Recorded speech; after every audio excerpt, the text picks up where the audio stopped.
Unlock your solar potential. Explore MPPT versus PWM charge controllers for optimal power efficiency. Started and trying to do some off-the-grid kind of things. You'll see different types of charge controllers out there. So this is the device that's going to be the intermediary between your solar panel and your battery.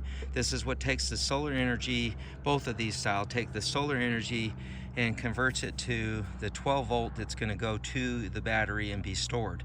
So why the two different kinds? Well, this is basically your PWM style, which is a pulse width modulation, and that basically these are used in smaller settings. If you're just using a trickle charger, really only a couple hundred watts, 2 panels maybe at best, can go through this. But for what you're doing, you can easily, charge your battery, keep your RV battery charged up, the one that would maybe start your generator or something like that. You can easily keep that kind of system going with a PWM style.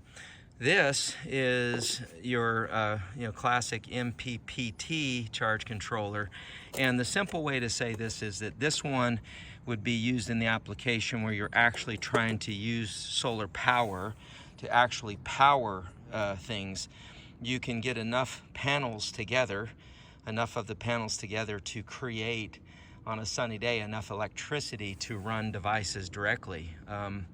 And obviously you can, to some extent, run things off of this 12 volt, small 12 volt appliances, charge phones, things like that. But this will literally, depending on the panels you have, you could put enough panels together to run, say, a microwave oven or an air handler inside your RV. And it just takes an upgraded charge controller to do that. So the MPP style is designed for a little heavier load.